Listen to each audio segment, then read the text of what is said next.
Welcome to Wyoming. We finally made it. This is take 2 because the camera decided not to work. We're just having a blast. We were just telling you about all the stuff that went wrong, and then there goes our video. So after 2.5 years of trying to get here, we're finally in Wyoming. New trailer and all. A lot of things have happened to get here. Yeah.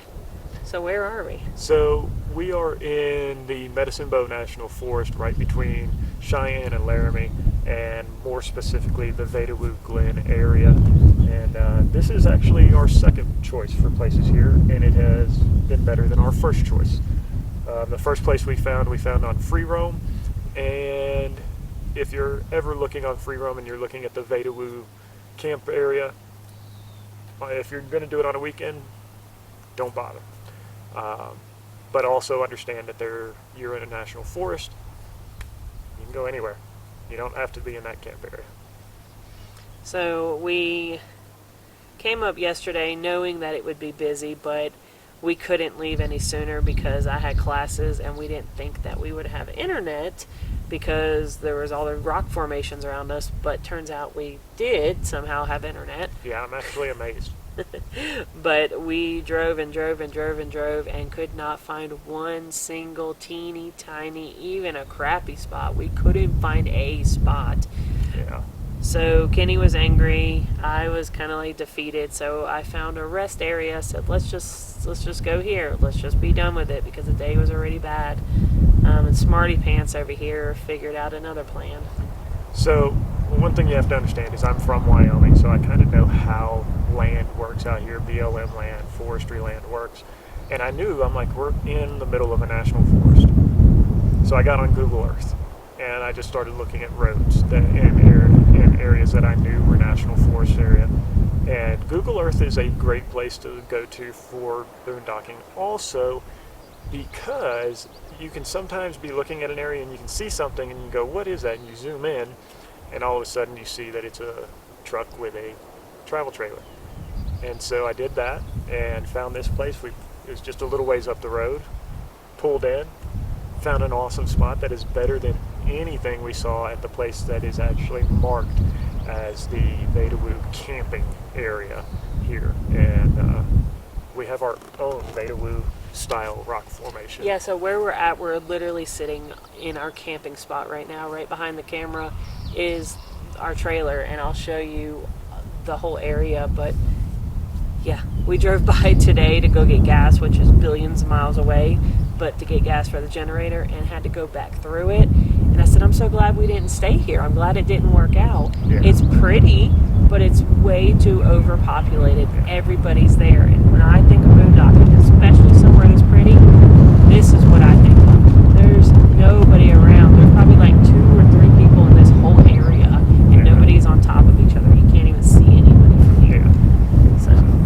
I'm really happy with the spot we found. Way happier than any of the spots that we looked at over there or that other people were already in. And like Heather said, it was full. And for people that live in Wyoming, it was full of people from Colorado. That's kind of a thing here in Wyoming. Colorado feels like Wyoming is just its annex. So, but Elias loves it here too, right? yeah, Elias has been making his own private playground out of the rocks here. He jumped his balance bike off of one of the rocks today and then fell and was just like, oh, I'm going to go do it again now. So he's having a lot of fun here. Oh, that poor kid. He's had a rough couple days. It's really windy again, if you can hear it. But yesterday when we got here, it was really, really windy. One of the things we were battling was 50 plus mile per hour wind gusts on our way here on 80, right off of 80. Yeah. But I was putting the stairs down, and he was standing there with me, and all of a sudden our door that's meant to like stay as hard It's to a no slam door. yeah, it slammed into the back of his head. And then he has so many welts from horseflies in Nebraska. The last place we were at in Nebraska was bad with horseflies and mosquitoes. And they wanted Elias. So that poor kid has been through a lot, and he's been a trooper. He's been awesome. So I'm glad that he's able to be here and enjoy it. But he's sleeping right now, so once he wakes up, we're going to go exploring and actually show you how awesome this place is. We're going to show you a little bit more of the area. And again, like I said, for those of you that are looking on apps like Free Roam or Camp Indium or any of those, most of those are going to have like the more, they'll call it dispersed camping. It's not really dispersed camping. It's just free camping.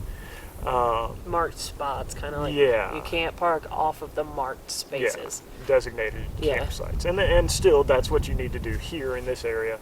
But it's not like the state or Forestry Service went out and made the sites. This is somebody camped here at some point, has a fire ring here, and the Forest Service said, yeah, that's not messing anything up. It's fine.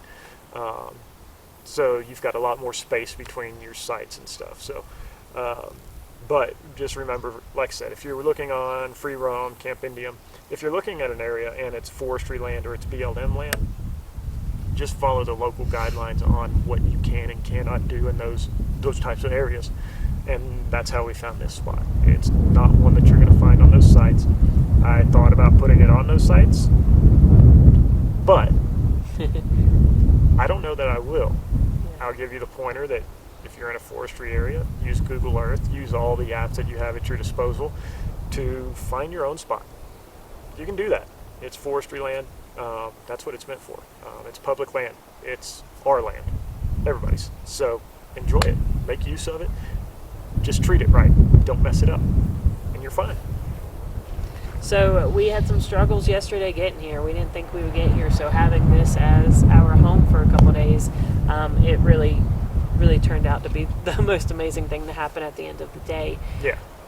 So we were offered a work camping position in Alpine, Wyoming, that we accepted last week, and we have to be there next weekend. So we've been moving slow because of gas prices. We've been trying to get over out west, but we're just going really slow. So we figure we need to get going. Finally made it to Wyoming yesterday. But before we did, as I'm about to teach my class, the generator overheated and flooded. So we didn't have power. That was fun. And then we got to Walmart in Cheyenne. Kenny wanted to see if it was okay. The generator was working. I wanted to make sure the generator was going to start back up before I got out in the middle of nowhere. That way, if I needed anything, needed a new spark plug, anything like that, I could get it.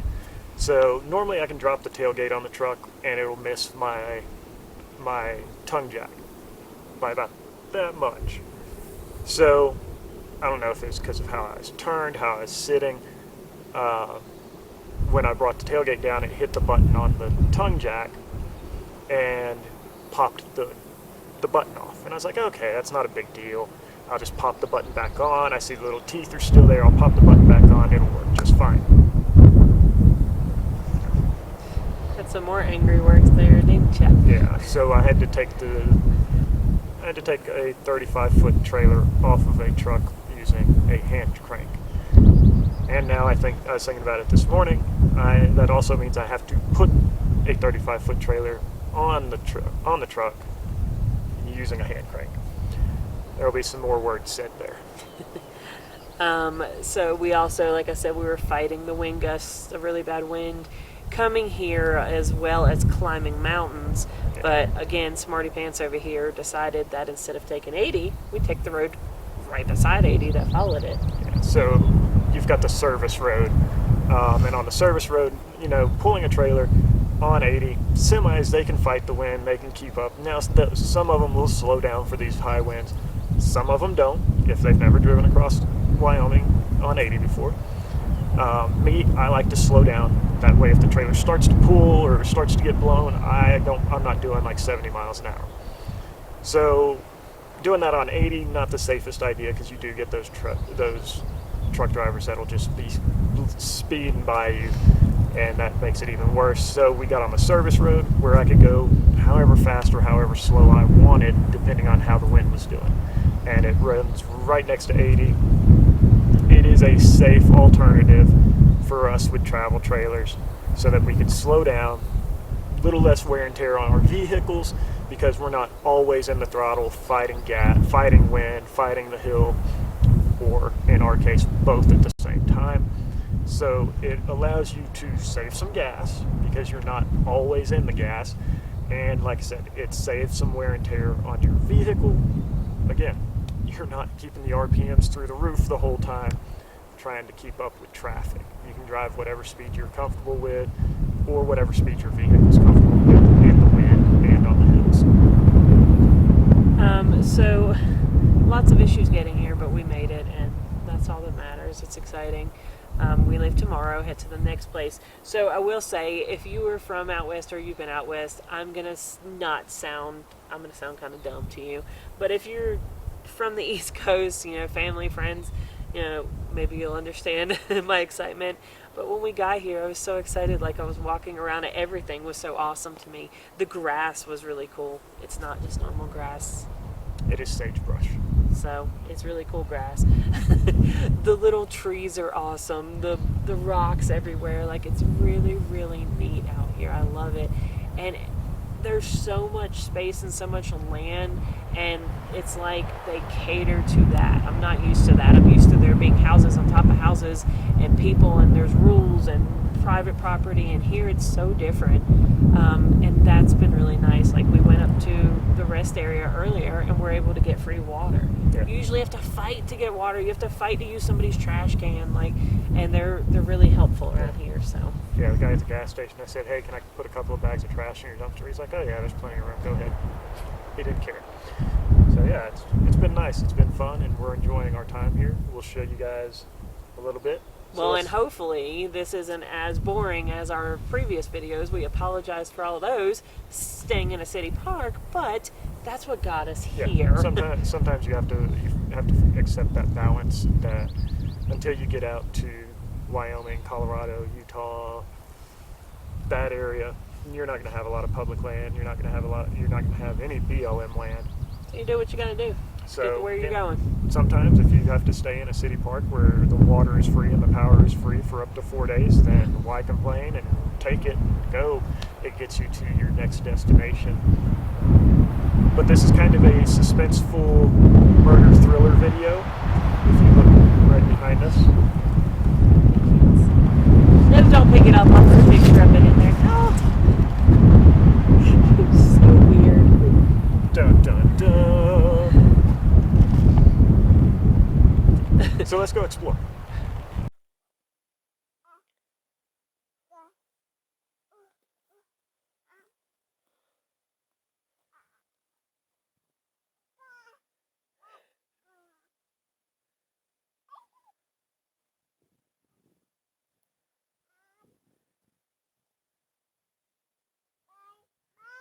Keep going. Keep going. Go. Walk to daddy.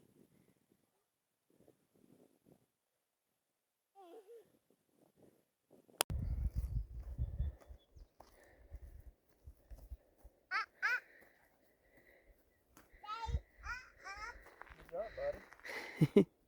He went pretty far, bud. Climbed all of that by himself. What?